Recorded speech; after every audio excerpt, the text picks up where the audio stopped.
Hi, everybody, and welcome to Module 9. I'm excited to get started on this point. We're getting towards the end of the course, and it's nearly time to present your final project, which will be just a joy to take a look at. You all have done such hard work and made it so far in the class, and I'm just really excited for the final few weeks here.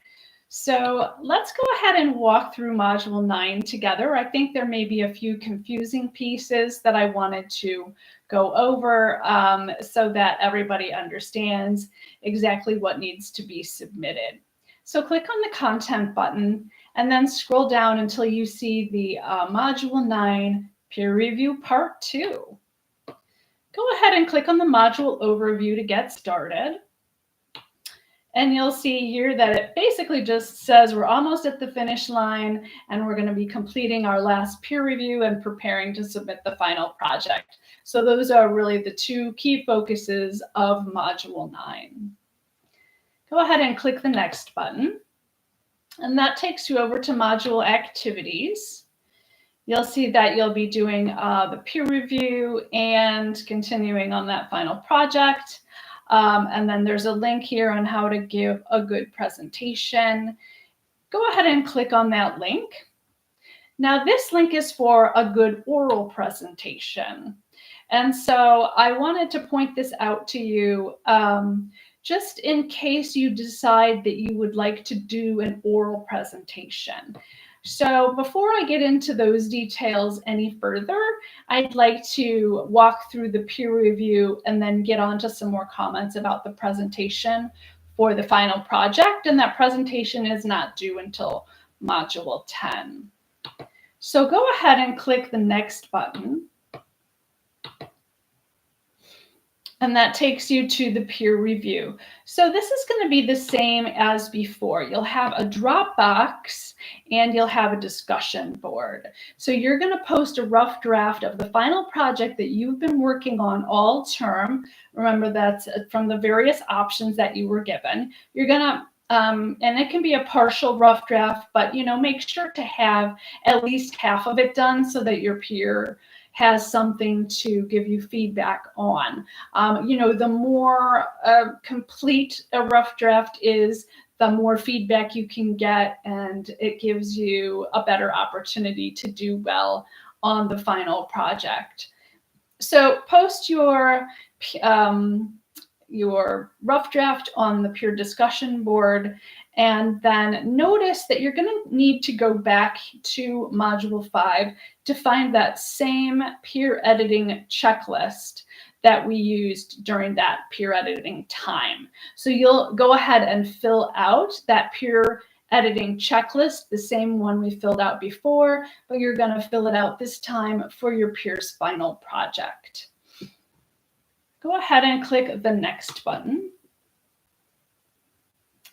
And this takes you to the discussion board. So this is where you'll be posting that rough draft. You will be filling out the peer editing checklist and submitting it to the peer on the peer review discussion board. And then you'll also be submitting the peer editing checklist to me in the assignment Dropbox. So this will be familiar to you. It's what we did before during our last peer editing session. And so then if you click the Next button, you'll see Module 9 Assignment 2. And this takes you to the final project instructions that you've seen during the entire class. Now, remember that early in the class, I think it was week 2, I made a video that went over the final project instructions in greater detail. So you may want to go all the way back to that video and just take another look at it to make sure you've included all of the pieces and completely understand how to put the final project together. Now, I think that in the presentation section of the final project instructions, it gets a little confusing. It tells you different things that you can do. But the confusing part to me is, Do you have to give an oral presentation? Do you have to write a PowerPoint with the 7 to 10 slides? Do you have to do both? So here is what I'm going to say about that. And this presentation is not due until Module 10, so you're just getting a head start on it, but feel free to post it on the discussion board for Module 10 if you finish it early. All right, so everyone should complete some kind of visual presentation. So that would be your 7 to 10 slides. Most people choose PowerPoint, but if you're using a different program, that's fine also, as long as I can view it.